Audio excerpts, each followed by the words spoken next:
Bharatiya Janata party हर मोर्चे पे असफल हो गई।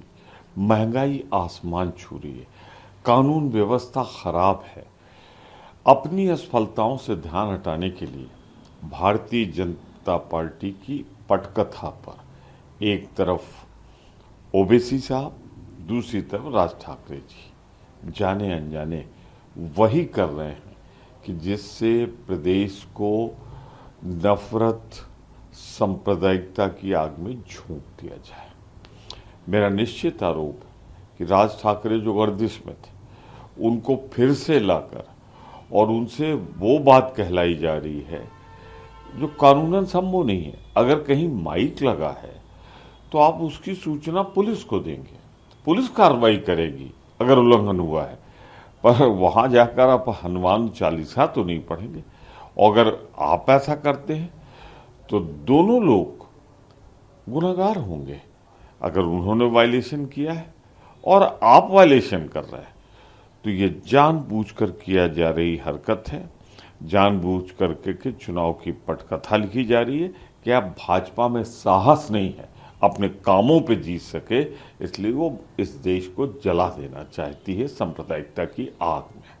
का एक बयान आया, उन्होंने लाउड स्पीकर मामले में बोला है कि ये देश को बांटने की कोशिश हो रही, हनुमान चालीसा पढ़ना तो मंदिर में पढ़े। भारत की जनता बहुत समझदार है, वो कभी बटेगी नहीं। देश की एकता अखंडता की हिफाजत करने के लिए भारत की सेनाओं पर हमें गर्व है, लेकिन भारतीय जनता पार्टी एक खतरनाक खेल खेल रही है। एक ऐसा खेल खेल रही है जो विपक्ष गैर जिम्मेदार खेले तो समझ में आता है, पर सरकार खेले तो इससे लगता है कि भाजपा को अपनी आंतरिक स्थिति का अंदाजा है कि वो देश नहीं चला सकते, देश की अर्थव्यवस्था नहीं चला सकते, इसलिए सांप्रदायिकता की आग में झोंक रहे हैं। और ये दोनों, राज ठाकरे या ओवैसी साहब, जाने अनजाने उनकी लिखी पटकथा पर काम कर रहा है।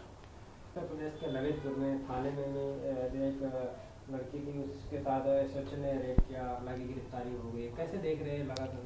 सवाल ये नहीं कि गिरफ्तारी हुई कि नहीं हुई, हो क्या रहा है। पहले एक बेटी को चंदौली में पुलिस मार डालती है, फिर ललितपुर में वो बेटी कर क्या रही है, अपनी साथ हुए सामूहिक बलात्कार के लिए इंसाफ मांगने जाती है। नाबालिग बेटी, दलित की बेटी, और एसएचओ जिससे इंसाफ मांगने जाती है वो थाने में उसके साथ बलात्कार करता है। तो क्या बेटियां हमारी थाने में भी सुरक्षित नहीं? क्या हो रहा है?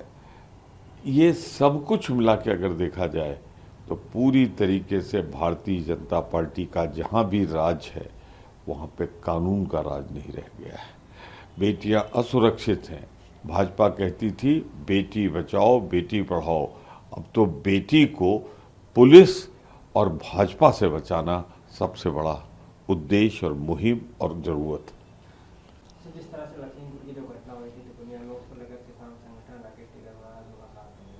देखिए, सर्वोच्च न्यायालय की टिप्पणियां निर्णय एक साफ बात करते हैं कि अजय मिश्रा टेनी जी, जो भारत सरकार के गृह राज्य मंत्री हैं, उनके प्रभाव में उत्तर प्रदेश सरकार ने पैरवी नहीं की, एजेंसी ने पैरवी नहीं की, तो उनके बेटे आशीष मिश्रा को जमानत मिल गई। अब अगर जमानत में पैरवी नहीं की है तो निसंदेह मुकदमे भी पैरवी नहीं हो रही होगी। गवाह सुरक्षित हैं, उन पे हमले हो रहे हैं, तो इसलिए अगर वो किसान नेता जा रहे हैं तो उन्हें जाना चाहिए और लोगों का दुख दर्द सुनना चाहिए।